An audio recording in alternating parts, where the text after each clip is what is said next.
Good morning, students. So, your computer teacher here.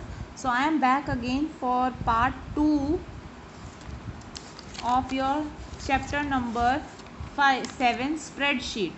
तो हम लोगों ने कल जो किया था वो हम लोगों ने ये किया था कि किस तरह से हम नेम को राइट डाउन करेंगे और उसको हम according to the alphabetical order में करेंगे। तो किस तरह से हमें लिखना है वो हमने सीखा था। अब हमारा जो नेक्स्ट पॉइंट है, find the top 5 customer based on their expenditure of the previous month then give a discount of 8% on their bill. आइए देखते हैं इसमें क्या करना है हमने। तेजस, we also have data on the monthly expenditure of these customer, let us enter the data in the column। कल हम लोगों ने कॉलम्स बनाए थे तो वो कह रहे हैं कि हमारे पास में वो डाटा है तो हम वो डाटा इसके अंदर एंटर कराते हैं। ज्योति, we have to find the top 5 customer using their monthly expenditure, we can select the data in the monthly expenditure column and sort it descending order। If only the monthly expenditure column is selected and the first column remains unchanged, then the number will be not match the customer names after sorting। Jyoti, yes, we must extend the selection to customer 2। वो ये बोल रहे हैं कि हमें क्या करना होगा कि पहले तो डाटा एंटर कराना होगा। जब हम डाटा एंटर करा लेंगे तो हम ये देखेंगे कि सबसे ज़्यादा एक्सपेंडिचर 5 कस्टमर ने, कौन से 5 कस्टमर ने किया है। तो हम क्या करेंगे, उस डाटा को सिलेक्ट करके और उसको क्या कर देंगे, मंथली एक्सपेंडिचर के कॉलम में डाल देंगे और उसको सॉर्टिंग कर देंगे। सॉर्टिंग मतलब कि डिसेंडिंग ऑर्डर में सॉर्टिंग कर देंगे। Descending, ascending order, descending order होता है। जैसे हम लोग डाटा लिख देंगे, डाटा लिखने के बाद में क्या होएगा कि हम डिसेंडिंग ऑर्डर में लिख देंगे तो हमें पता चल जाएगा कि सबसे ज़्यादा किस किस ने वो किया है। If only the monthly expenditure column is selected and the first column remain unchanged then the number will not match the customer. वो ये कहना चाह रहे हैं कि अगर हम ये देखो, इन्होंने वो ये कहना चाह रहे हैं, यहाँ पे ये नाम लिखे हुए हैं, यहाँ पे इन्होंने उनके पैसे लिख दिए कि इन्होंने इतना खर्चा किया है। अब ज्योति ये कहती है हम ये करेंगे कि हम इस कॉलम को उठा करके इसको डिसेंडिंग ऑर्डर में कर देंगे तो हमारे को ये पता चल जाएगा कि कितने परसेंट जो हैं कि लोगों ने ज़्यादा पैसे खर्च किए हैं तो हम उसको डिस्काउंट दे देंगे। तो तेजस क्या कहता है कि अगर हम इसको नहीं उठाएंगे और सिर्फ इसको उठा लेंगे तो हमें कैसे पता चलेगा कि किसने कितना दिया है ना। तो वो कह रहा है कि Jyoti, yes we must extend the selection customer 2। तो हमें इन दोनों का ही सिलेक्शन करना पड़ेगा। आइए देखते हैं कैसे करना है। ये देखिए, मैंने इसके सारी जो एक्सपेंडिचर था वो मैंने ऐड कर दिया। अब ज्योति क्या कह रही है, मैं एग्जांपल के थ्रू समझाना चाह रही हूँ आपको। ज्योति ये कह रही है हम ना ऐसे करते हैं, इसको सिलेक्ट कर देते हैं और इसको हम सॉर्ट कर देते हैं, सॉर्टिंग में जा कर के, और हम इसको कर देते हैं डिसेंडिंग में, यानी कि स्मॉलेस्ट टू लार्जेस्ट या लार्जेस्ट टू स्मॉलेस्ट, हम ऐसे कर देते हैं। जब हम इसको लार्जेस्ट टू स्मॉलेस्ट करते हैं, ये देखो मैंने इसको सॉर्ट कर दिया, एक्सपेंड द सिलेक्शन जैसे मैंने कर दिया, ठीक है। अब जैसे ही मैंने ये चीज़ करी है तो ये सारा उल्टा सीधा हो गया। उषा ने तो कोई और पैसे किए थे, ठीक है। तो वो ये कहना चाह रहा है कि वो ये कहना चाह रहे हैं कि आप क्या करो, इस सारे को सिलेक्ट करो, इसको सिलेक्ट करने के बाद आप करो सॉर्टिंग। सॉर्टिंग यानी कि हमें करना है सॉर्टिंग A to Z या Z to A, यानी कि ये देखिए ये हमारा सॉर्टिंग हो गया, हमारी अमाउंट का भी सॉर्टिंग हो गया। इसके बाद में आपको दे रखा है Jyoti, we have to now compute the discount amount for the top 5 customer and also provide the final bill amount for each of them। Tejas, in next two column we can calculate the discount and the final amount payable for the customer। हम ये वाला देखेंगे। देखिए, calculate the discount for one customer, तो हमने calculate कर दिया, is equal to B2 multiply by 8 divide by 100। इन्होंने ऐसा क्यों किया, ये देखिए कितनी, ये यहाँ पे ये कितने पॉइंट्स हैं, यहाँ पे ये 8 पर्सन्स हैं। जो ये पर्सन है वो कितने पर्सन हैं, 8। और ये जो यहाँ पे दिखाती हूँ मैं आपको,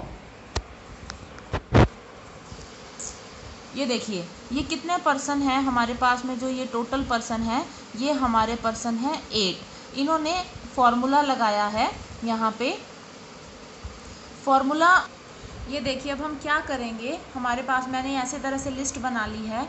अब मैंने इनके नाम को तो सॉर्ट कर दिया है, लेकिन मुझे क्या सॉर्ट करना है, मुझे ये सॉर्ट करना है कि जो ये मंथली एक्सपेंडिचर है उसको सॉर्टिंग करनी है। मैं क्या करूँगी, मैं इसको सिलेक्ट कर दूँगी, डाटा पे जाऊँगी। डाटा पे जब मैं क्लिक करती हूँ, यहाँ पे ऑप्शन आता है सॉर्ट का। मैं इसके ऊपर क्लिक करूँगी तो मेरे पास में ये ऑप्शन आता है। तो हमारे को चेंजेस क्या करना है, सॉर्ट बाय, क्या चेंज करना है हमारे को, कॉलम बी। कॉलम ए तो हमारा है कस्टमर नेम, लेकिन हमारे को मंथली एक्सपेंडिचर चेंज करना है। तो हमारे को क्या चाहिए, स्मॉलेस्ट टू लार्जेस्ट। तो मैं क्या कर दूंगी, ओके। ओके जब मैंने कर दिया तो ये देखिए ये सारा आ गया। अरुणा 2200, प्रशांत 3000, सतवनी 3500, यास्मीन 3500, रेखा 4000, भैरव 5000, तबिश 55,000 और उषा 8000। तो इसमें से हमारे कितने लोग ऐसे हैं जिन्होंने ज़्यादा सामान लिया है। तो हमारा जो ज़्यादा सामान लिया गया है वो लिया गया है उषा, तबिश, भैरव और रेखा और यास्मीन। इन्होंने सबने हमारा ज़्यादा सामान लिया है। देखिए तो हम क्या कर देंगे, इन तीनों को डिलीट कर देते हैं। हम इन तीनों को क्या कर देते हैं, डिलीट कर देते हैं। मैंने ये इन तीनों को कर दिया डिलीट, और इसको हम किसी और जगह पे सेव कर लेंगे अगर हमारे को नॉर्मली डाटा बनाना है। तो मैं इसको ऊपर शिफ्ट कर देती हूँ। मैंने ये शिफ्ट कर दिया इसको ऊपर वाली साइड पे। अब हमें इन लोगों को क्या देना है, डिस्काउंट देना है। 3500 के ऊपर जब हम डिस्काउंट वाला फॉर्मूला लगाते हैं तो हम किस तरह से लगाते हैं, आइए देखते हैं। डिस्काउंट वाला फॉर्मूला हम किस तरह से लगाएंगे। डिस्काउंट वाला फॉर्मूला हम लगाएंगे, पहले लिखेंगे इज इक्वल टू लिखने के बाद 3500 जो है वो हमारे कौन से कॉलम में है, बी में। हमने बी कॉलम लिखा, B multiply by 8, B multiply by 8 divide by 100, ये हमने कर दिया। ये मैंने फॉर्मूला लगा दिया। अब नॉर्मली आप करते तो क्या करते, 3500 मल्टीप्लाई बाई 8 डिवाइड बाय 100। तो 3500 किस कॉलम में है, बी कॉलम में है। ये कर दिया मैंने, और मैंने कर दिया एंटर। ये ऐसा क्यों, ये ऐसा इसलिए आ रहा है क्योंकि हमने ये चीज़ शो नहीं करी कि हम क्या कर रहे हैं। देखिए हम क्या करेंगे, यहाँ पे ये देखिए सेम फॉर्मूला लिखा है, यहाँ पे जो C2 लिखा है इस जगह पे हम वो करेंगे। ये देखिए जैसे ही मैं इसको क्लिक करती हूँ या नेम वाली जगह पे, यहाँ पे आता है std_div, यानी कि हमारे को हमने इसको फंक्शन तो बताया ही नहीं। हमने इसका यहाँ पे क्या करना है, हम यहाँ पे करेंगे इसको, हमने इसका क्या निकालना है, एवरेज निकालना है। हमने क्या निकालना है, एवरेज निकालना है। B2 3500 ये आ गया। हमारी गलती क्या थी, हमने यहाँ पे B2 नहीं लिखा था। इज इक्वल टू B2, यहाँ पे ये आ गया मल्टीप्लाई बाय 8 डिवाइड बाय 100।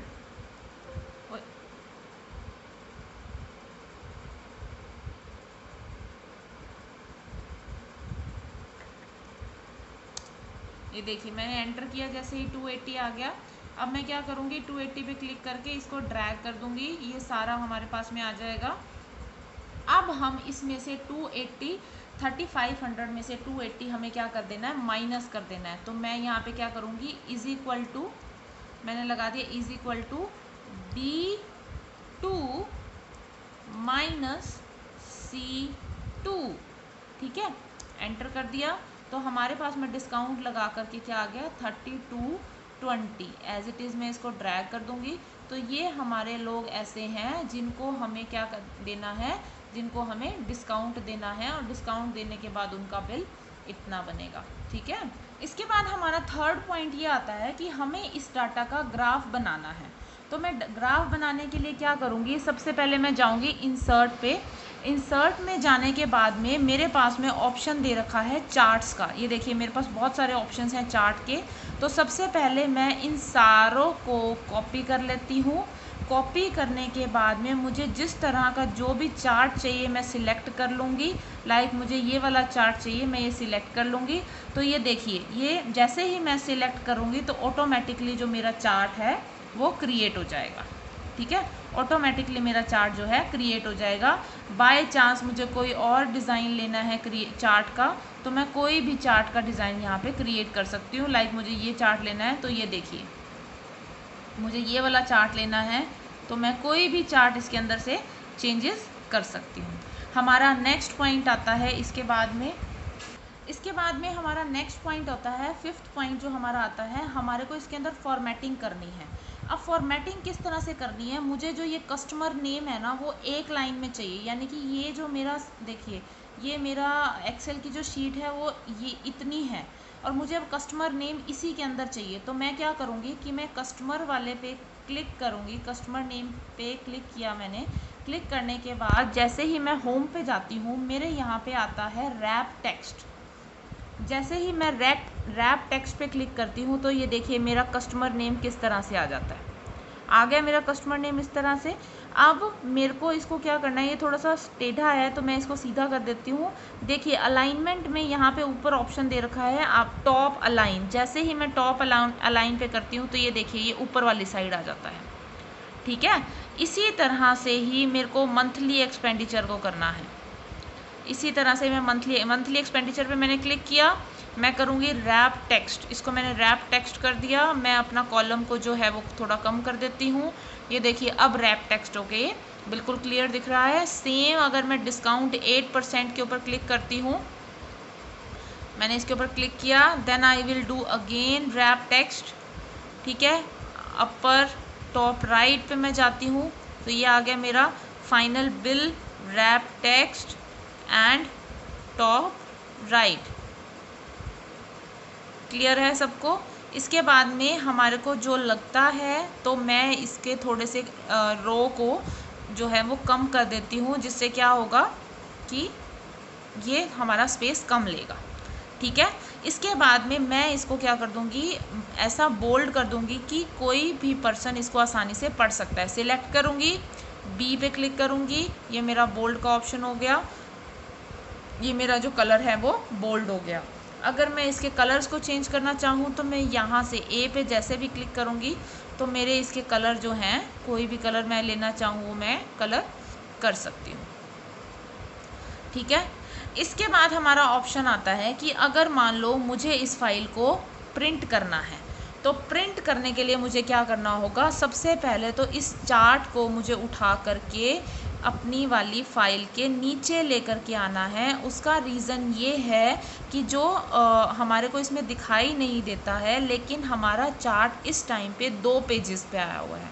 लेकिन 2 पेजेस पे अगर मैं इसका प्रिंट देती हूँ तो प्रिंट देने से क्या होगा कि वो मेरे 2 अलग अलग पेजेस पे आएगा और हाफ आएगा। अब ये हमें कैसे पता चलेगा कि ये हमारे दूसरे पेज पे गया है या नहीं गया, तो उसके लिए मैं क्या करूँगी, पहले मैं फ़ाइल पे जाऊँगी। फ़ाइल पे जाने के बाद जब मैं प्रिंट करती हूँ, प्रिंट के ऊपर क्लिक करती हूँ, ये देखिए ये हमारे 2 पेज पे आया है। कैसे पता चलेगा, जैसे ही मैं प्रिंट वाले पेज पे गई हूँ, प्रिंट के बाद जाने के बाद में यहाँ पे हमारी लाइंस क्रिएट हो जाती हैं। ठीक है, तो ये हमारे को शो हो जाता है कि ये हमारा जो पेज जो है हमारा दूसरा पेज शुरू हो गया है। ठीक है, तो स्टूडेंट्स हम लोगों का आज ये चैप्टर जो है कंप्लीट हो गया है। आप लोग इसकी रिवीजन कीजिए, MS एक्सेल की प्रैक्टिस कीजिए। अगर आपको कोई क्वेरी होती है तो आप मुझे कॉल कर सकते हैं। Thank you.